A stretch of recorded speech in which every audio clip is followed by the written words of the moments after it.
አንድ በጣም ወሳኝና ከባድ ጥያቄ ልጠይቃችሁ። ብዙዎቻችሁ ክፍል ውስጥ ተቀምጣችሁ ትማራላችሁ። ነገር ግን ትምህርቱ ሲያልቅ ወይም ከክላስ ስትወጡ ምንም ሳይገባችሁ ግራ እንደተጋባችሁ ብዙውን የተማራችሁትን ነገር ሳትረዱ ከክፍል ውስጥ ትወጣላችሁ አይደል? ይህ ችግር የሁላችሁም ተማሪዎች ችግር ነው። ነገር ግን የሁላችሁም ተማሪዎች ፍላጎት ክፍል ውስጥ ገብታችሁ ስትማሩ የምትማሩትን አብዛኛውን ነገር መረዳትና የምታጠኑበትን ሰዓት መቀነስ ነው።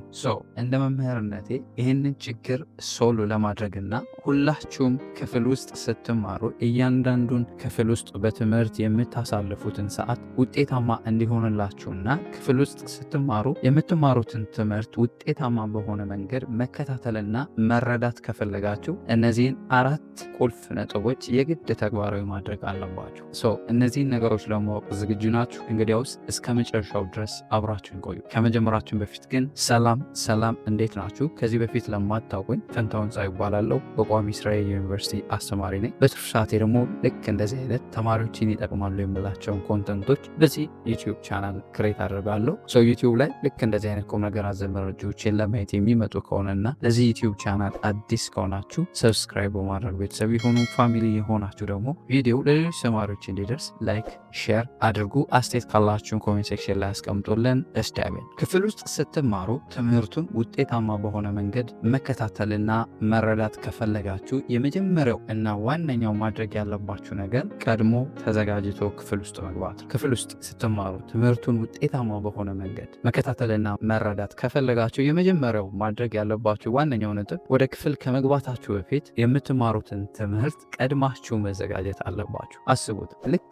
አንድ ወታደር ጦር ሜዳ ሲሄድ ተዘጋጅቶ ሙሉ ትጥቁን ይዞ እንደሚሄድ ሁሉ ክፍል ውስጥ የሚገባ ተማሪም ልክ እንደዛ ወታደር ቀድሞ ተዘጋጅቶ የሚማረው ምን እንደሆነ አውቆ መግባት አለበት። መምህሩ ዛሬ ምን ሊያስተምር እንደሚችል አስቀድማችሁ መገመት አለባችሁ። ወይም የምትማሩት ነገር ካለፈው ትምህርት የቀጠለ ከሆነ ካለፈው ትምህርታችሁ ቀጥሎ ያለውን ነገር ለጥቂት ደቂቃ ማየት በጣም አስፈላጊ ነው። ይህን ስታደርጉ አእምሯችሁ ትምህርቱን ለመቀበል ዝግጁ ይሆናል። መምህሩ ማስተማር ሲጀምር ነገሮች እንግዳ አይሆኑባችሁም። ቢያንስ የመግቢያ ሀሳብ ይኖራችኋል። ሁሉም ነገር አዲስ አይሆንባችሁም። ይሄ ነገርም ትምህርቱን በቀላሉ ለመረዳትና ከሌሎች ተማሪዎች ቀድማችሁ ጥያቄዎችን ለመጠየቅ ይረዳችኋል። ለምሳሌ መምህሩ ዛሬ ስለ ኬሚስትሪ ሪያክሽን ልትማሩ ከሆነ ከመግባታችሁ በፊት ቢያንስ መሰረታዊ የሆኑ ስለ ኬሚካል ሪያክሽን ምን አይነት ታይፕ እንዳለና ከመጽሐፋችሁ ከምትማሩት ኮንተንት ጋር የተገናኙ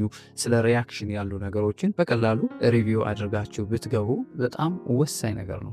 እንደዛ አድርጋችሁ ሪቪው አድርጋችሁ ስትገቡ አዲስ ነገር ስትሰሙ እንዳትደነግጡ ያደርጋችኋል። ነገርየውን መምህሩ ሲያስተምር በትክክል አንደርስታንድ ታደርጋላችሁ። ስለዚህ ክፍል ውስጥ ስትማሩ ትምህርቱን ውጤታማ በሆነ መንገድ መከታተልና መረዳት ከፈለጋችሁ የመጀመሪያው ህግ ሁሌም ክላስ ከመግባታችሁ በፊት ቀድማችሁ ተዘጋጅታችሁ መግባት አለባችሁ። ሌላውና ሁለተኛው ክፍል ውስጥ ስትማሩ ትምህርቱን ውጤታማ በሆነ መንገድ መከታተልና መረዳት ከፈለጋችሁ ያልገባችሁን ነገር ጥያቄ መጠየቅ አለባችሁ። እንግዲህ ሁለተኛው ነጥብ ያልገባችሁን ነገር ከመጠየቅ ወደኋላ አለማለት ነው። በአሁኑ ዘመን አብዛኛው ተማሪ ጥያቄ መጠየቅን ልክ እንደ ኃጢአት ነው የሚቆጥረው። ነገር ግን ይሄ ብዙዎቻችሁ ጋር የሚታይ ትልቅ ችግር ነው። ሌሎች ምን ይሉኛል ብላችሁ ከመስጋት ወይም ደግሞ ጥያቄያችሁ በቃ መጠየቅ የሌለበት ነገር ነው፣ ይሄ እኮ በጣም ይሄን ብጠይቅ ይሄ ነገር እኮ ቀላል ነው ብለው ሰዎች ያስባሉ ምናምን እያላችሁ ከመስጋት ወይም በመፍራት ዝም ትላላችሁ። ነገር ግን ይሄ ትልቅ ስህተት ነው። ያልገባችሁን ነገር በዛው ቅጽበት ካልጠየቃችሁ በኋላ ላይ ስታጠኑ ያን ነገር አንደርስታንድ ለማድረግ የባሰ ነው ግራ የምትጋቡት። ስታጠኑ በጣም ረዥም ሰዓት ይወስድባችኋል። ስለዚህ አንድ ያልተረዳችሁት መሰረታዊ ሀሳብ ካለ በዛ ሀሳብ ላይ የሚገነቡ ሌሎች ትምህርቶች ሁሉ አይገባችሁም። ስለዚህ ደፋር መሆን አለባችሁ፣ ጥያቄ መጠየቅ አለባችሁ። ሌላ አንዱ መረዳት ያለባችሁ ነገር እርግጠኛ ሆኑ እናንተ የጠየቃችሁት ጥያቄ በሌሎች ብዙ ተማሪዎች አእምሮ ውስጥም የነበረ ጥያቄ ሊሆን ይችላል።